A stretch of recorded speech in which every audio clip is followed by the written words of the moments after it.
Hey everybody, and welcome back to the Valley's most in-depth weather forecast video, the Thursday evening edition, the final edition for the month of September. Yeah, October just around the corner, and a very warm pattern is just around the corner as well, but the end to that warm pattern is now in sight. We're going to talk about the longer range some in this video, but first things first, our rain today was an overachiever. A band of rain pushed in around midday, taking us through the afternoon, and particularly kind of in the heart of our viewing area, from northwestern Mercer County down through Hubbard and Youngstown and Canfield to Salem, Latonia, and down towards Salineville. In that general zone, you know, a half an inch or more of rain was pretty common, even knocking on the door of 1 inch.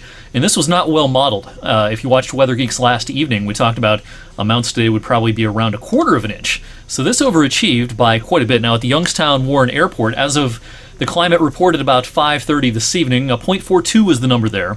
That pushes our monthly total to 0.78. Easily the wettest day of the month.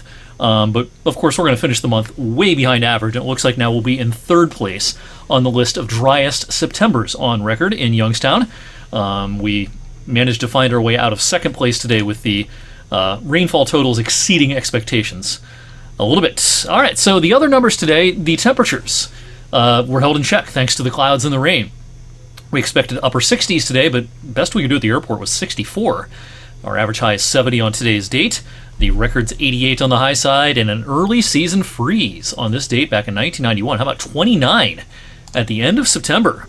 That is pretty cold stuff for this time of the year. As of about 7:05 this evening, the steadiest of the rain is now pushed east of I-79 in western PA, and we'll get into much more of a scattered shower regime for the rest of the evening.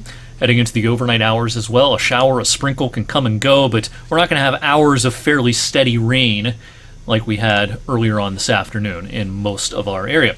If you've been following weather trends this week, you know that the culprit for our unsettled weather today is this spinning area right here. It's an area of low pressure in the upper levels of the atmosphere, an upper level low, in other words, cut off from the jet stream, so it hasn't moved very fast, very fast, I should say, over the last few days. A few days ago it was up here, now it's only here, so hasn't moved much, but it's finally going to start moving farther to the east over the next 24 hours. And as it kind of settles over the western Atlantic for the weekend, we're going to get into what we call an omega block pattern, because it resembles the Greek letter omega. Very blocky pattern that looks like this at the jet stream level.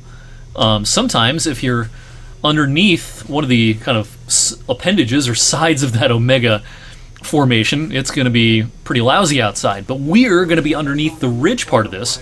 So yeah, we're looking real good underneath this ridge from the weekend into next week, while San Francisco, Vegas, and certainly the mountainous areas of the west will be very, very unsettled. Again, last evening's video I showed you some snowfall expectations for the highest elevations of the Rockies over the next several days. But when we look ahead to the longer range, there's been some distinct trends on the modeling for the first full weekend of October. In other words, next weekend, not the coming weekend, but the following weekend. So this will be around October 7th and 8th. We're expecting a pattern change at that point, and the heat will get bumped to the east.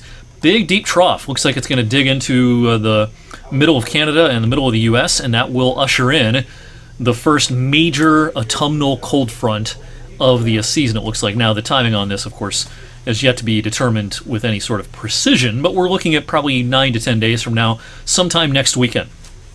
We're looking for this pattern change. Does this mean we're going to have a frost? Well, it's too early to say, because, you know, for frost formation, you need temperatures to be right. You also need clear skies, calm winds, and there's no way we can ascertain those details this far out. But certainly there will be a chill in the air. For the first time this season, we're talking about maybe high temperatures having a hard time getting above 60 for a couple of days. This is one model simulation of the next 10 days. This is the NBM, National Blend of Models. So this is model data. It's not our forecast, but it shows you what we could be looking at. Temperatures going in the wrong direction, certainly, by next weekend. Here's Saturday the 7th, Sunday the 8th, Monday the 9th. Don't take these numbers verbatim. They're not going to verify exactly like this, but what's on the table is we're going to go from a high in the lower 80s for several days next week to maybe having a hard time getting above 60 for a couple of days in about 10 days from right now. But in the meantime, another fantastic Friday night for football coming our way tomorrow evening. We have not had a drop of rain yet this season on a Friday night for football, and tomorrow, no exception, 66 at kickoff and 60 by the end of our games. pretty mild for this time of the year. In a couple of weeks, it'll probably be a different story. As far as precipitation, the last of the showers and sprinkles should be out of here pretty early in the day on Friday, leaving us with a brightening sky as we head deeper into the afternoon. The moon will be full tomorrow morning at about 5 a.m. We're going to have too many clouds to really get a good glimpse of that. But by tomorrow evening, even though the moon will not technically be full at that point, it's going to be like 99.5% full. So for all intents and purposes, nice bright full moon out there for tomorrow evening into the overnight. It's the last supermoon of 2023, the last really big full moon, at least relatively speaking. Now, to the naked eye, I think it's hard to tell the difference between a supermoon and a regular full moon, but technically it's the last supermoon of this year. We'll have supermoons again by next summer and next fall. But in the meantime, some fog may try to form tomorrow night into Saturday morning, but then smooth sailing for the rest of the weekend. High pressure builds in, and I mean hardly a cloud in the sky on Sunday. Temperatures this weekend will be way above average, starting a string of way above average days. 77 Saturday and 79 degrees on Sunday. And before we go this evening, quick update on the foliage report. We get an update on this every Monday and Thursday.